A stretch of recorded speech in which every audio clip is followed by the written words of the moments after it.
alaikum. Aujourd'hui, nous allons voir la gravité des relations hors mariage ou de la fornication en islam. La zina a hélas pris une place non négligeable au sein de la communauté. Ce terme arabe qui désigne aussi bien la fornication que l'adultère est strictement interdit en islam car considéré comme un péché capital. Allah dit à ce sujet, ne vous approchez pas de la fornication. C'est une abomination et une voie pleine d'embûches. Sourate 17, verset 32. Pourtant, nos jeunes ont pris pour habitude d'avoir un petit ou une petite copine et s'adonnent à la fornication comme si cela était une évidence, voire une obligation, faisant d'eux des gens modernes, en phase avec leur temps. Une soi-disant norme qui pousse au péché, mais dont beaucoup s'accommodent, estimant que c'est l'époque qui exige de vivre ainsi. Les musulmans pratiquants adultes et adolescents trouvent aujourd'hui normal de forniquer en oubliant leur obligation de musulmans. Lorsque nous parlons de fornication, il ne s'agit pas seulement de l'acte en tant que tel, mais aussi les regards, les paroles et tous les gestes qui conduiront à commettre un péché, comme l'a dit le messager d'Allah, alayhi salatu wassalam.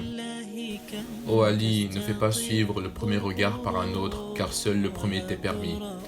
Ahmed, Abu Daoud et At-Tirmidhi. Allah a décrété pour chaque être humain sa part de fornication qu'il atteindra sans pouvoir s'y soustraire.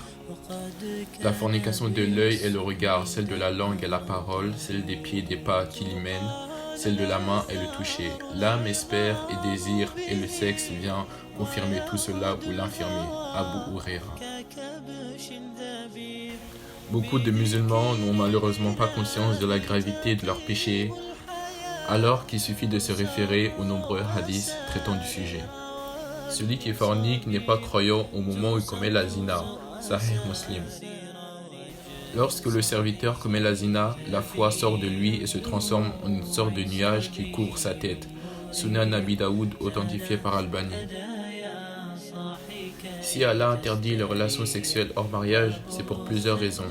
La zina fait disparaître la pudeur et porte atteinte à la dignité humaine, et met en danger la sauvegarde de la pureté des relations filiales. Et plus tôt nos jeunes s'y adonnent, plus il leur sera difficile d'y mettre un terme, aussi bien les jeunes filles que les jeunes hommes. Ces derniers ont souvent tendance à imaginer que cette obligation religieuse ne s'applique qu'aux filles, ce qui est bien sûr totalement faux. Ces deux versets du Saint-Livre nous le prouvent. Les deux d'entre vous qui l'ont commise, la fornication, sévissez contre eux. S'ils se repentent ensuite et se réforment, alors laissez-les en paix. Allah demeure accueillant au repentir et miséricordieux. Sourate 4, verset 16. Qui n'invoque pas d'autre Dieu avec Allah et ne tue pas la vie qu'Allah a rendue sacrée, sauf à bon droit. Qui ne commettent pas de fornication, car quiconque fait cela encourra une punition. Sourate 25, verset 68. Les jeunes hommes ont pris l'habitude de profiter de la crédulité des jeunes filles, sortant avec elles et exigeant d'elles les pires choses, sans pourtant admettre que quelqu'un agisse de même avec leur sœur ou l'une de leurs cousines.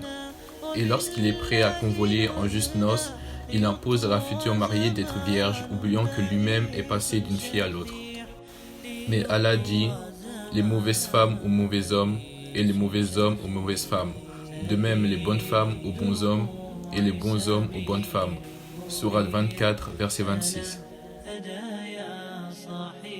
Rappelons encore que derrière chaque interdit d'Allah se cache une bénédiction. Se soumettre à la parole divine nous préservera dans ce cas-ci des maladies graves, des grossesses non désirées pour les filles et des conséquences qui y sont liées. Mais Allah le Très-Haut nous dit « Informe mes serviteurs que c'est moi le pardonneur, le très miséricordieux ». Sourate 15, verset 49.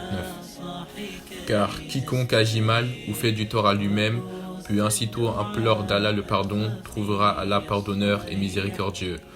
Sourate An-Nisa, verset 110. Maintenant, je vais vous donner quelques conseils pour éviter de tomber dans cette fornication. Tout d'abord, éloigne-toi des programmes télévisés ou autres films qui pourraient te tenter à voir le mal.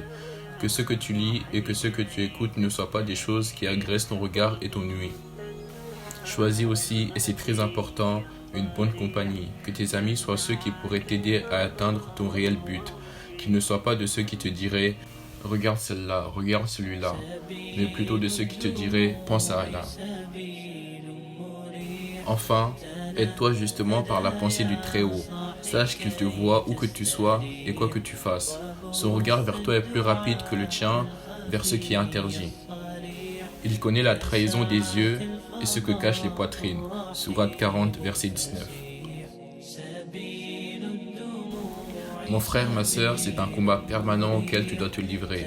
Mais ne le fais pas seul. Lorsque partout autour de toi, tu ne sauras plus où poser ton regard, lève-le alors vers le ciel et invoque la protection d'Allah.